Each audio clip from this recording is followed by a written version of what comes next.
2/3 das folhas. Esses anunciantes prejudicam a leitura do verso. Nós temos que fazer escolha. Qual folha, qual face temos que disponibilizar? A outra é descartada. Por essa característica da prensa, excluímos informações. Nós, professores, maestro, temos que fazer uma seleção. Por que estou colocando isso? Porque hoje a prensa está no papel de Robin Hood. Ela recebe os anunciantes, sacrifica espaço e informação e deixa para o leitor, ou todo o contingente, o que ler. Será possível que hoje ainda, nesse terceiro milênio, teremos jornais sem anunciantes? Isso é um mito? É possível ter um jornal sem anunciantes, somente com informações? Essa é a primeira pergunta. Segunda, porque pode ter um assinante que faça a escolha de pagar mais para ter nenhum anúncio. Um exemplo.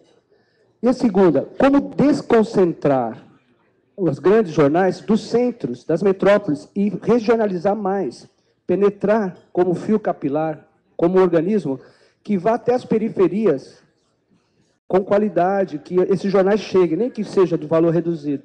Então, a minha pergunta é possível desconcentrar a circulação dos jornais, dos meios, para as periferias dos países, das regiões mais periféricas? Obrigado. El primer, digo, hasta donde creo haber entendido en mi pésimo portuñol, claro que el tema de los anunciantes es un tema eterno y un tema cada día más complicado, porque ahora se ha trasladado a los medios online, donde por un lado no se encuentra bien la manera de cobrar, pero por otro lado es más importante encontrarla, porque no se encuentra, y entonces ese fenómeno de la selección, primero por espacio, solo espacio, pero también, seamos honestos, no es solo espacio, es criterio, también existe. Nadie va a decir, en mi medio jamás hemos aceptado una presión de anunciantes, pero todos sabemos que en abstracto los anunciantes sí inciden en las políticas de los medios. Yo no le veo remedio, no le veo solución al asunto. Nunca se le he visto, salvo, y es una posición también abstracta, la de mayor competencia. Porque si hay un medio que sistemáticamente filtra o escoge qué publica y qué no, en función de la magnitud de los anuncios o del tipo de anunciantes, el lector o el televidente o el radioescucha terminará por enterarse. Son ya países, los nuestros, con niveles educativos mucho más elevados, mucho más urbanizados, con esas clases medias que se han ensanchado tanto como hemos dicho. El tema de la descentralización, creo que es muy complicado tener una posición única frente a todo el continente, porque hay países donde, sin conocerlos bien, entiendo que hay una tradición tan fuerte descentralizada que esto es factible. Brasil es seguramente el mejor ejemplo. México tenemos, y uso el mismo ejemplo porque es el que conozco mejor o el que desconozco menos, digamos. En México tenemos gente que, si se manda a hacer una encuesta en la ciudad de Mérida, en Yucatán, sobre cuál es su primera preocupación en su vida, dicen la inseguridad. Mérida es una ciudad que tiene niveles de violencia más o menos semejantes a los de Suiza, y es menos aburrida y se come mejor. ¿Por qué los habitantes de Mérida, por qué los yucatecos tienen esa preocupación? Porque ven el noticiero nacional de la televisión que se hace en la Ciudad de México. Y por otro lado, ¿por qué los habitantes de la Ciudad de México votaron 65% por la continuidad del mismo gobierno, cuando en el resto del país 75% votó contra la continuidad de Calderón? Pues porque en el DF no hay guerra. Entonces, México es tan fuerte la presencia de la capital que eso que usted dice no me parece factible. Brasil quizás sí, y es una vía que haya que explorar y seguramente hay algunos otros países donde también se pueda. No sé si había una más por ahí. Aquí. Profesor, dos preguntas muy puntuales, dos casos similares. Caso México, caso Venezuela. Recién elecciones.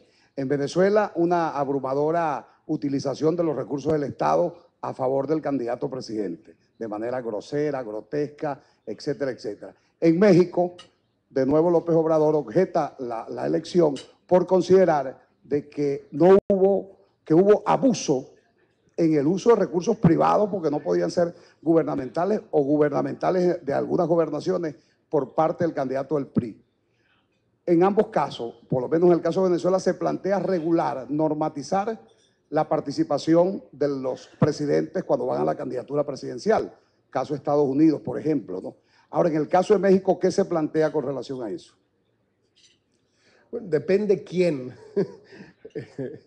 El caso de México es parecido al de Venezuela en un aspecto y radicalmente distinto en el otro. Las reglas con las que se llevó a cabo la elección de hace 3 meses en México fueron reglas no solo aprobadas por todos los partidos políticos en el 2007, sino prácticamente redactadas por el PRD y por la gente de López Obrador, y eso con la intención por parte del presidente Calderón de que no volvieran a objetar las elecciones. Entonces les dio la posibilidad prácticamente de escribir, de hacer las reglas que ellos quisieran. En el caso de Venezuela uno puede, considerar que con las mayorías aplastantes recientes y menos recientes del chavismo en el Congreso, se le impusieron a la oposición reglas que no tuvo más remedio que aceptar, porque si no tenía que volverse a abstener con las consecuencias desastrosas que ya se habían visto. Pero en el caso de México, las reglas las hizo la oposición. Entonces, es muy difícil que participes en una elección con las reglas que tú hiciste, no las denuncias durante la elección, luego pierdes la elección y luego denuncias las reglas y consideras ilegítima la elección porque tú mismo organizaste en cuanto a sus reglas. Luego vinieron los muchachos que decían, bueno, es que hay que democratizar los medios de comunicación en México, los medios masivos. A mí me sonó mucho a comisario político y me dio algo de miedo, la verdad.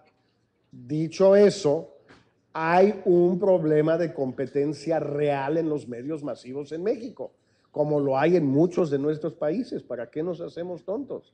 Entonces, a mí me parece mejor adelantarse y buscar maneras de que haya más competencia en la televisión, en el radio, en los medios impresos, en todo, en lugar de acabar con un Congreso que legisle una supuesta democratización de los medios para darle gusto a los estudiantes y a la oposición de izquierda para que la próxima vez sí acepte los resultados de la elección.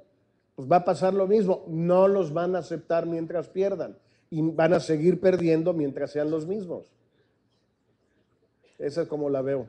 Muchísimas gracias y ahora sí, a comer. Buen provecho.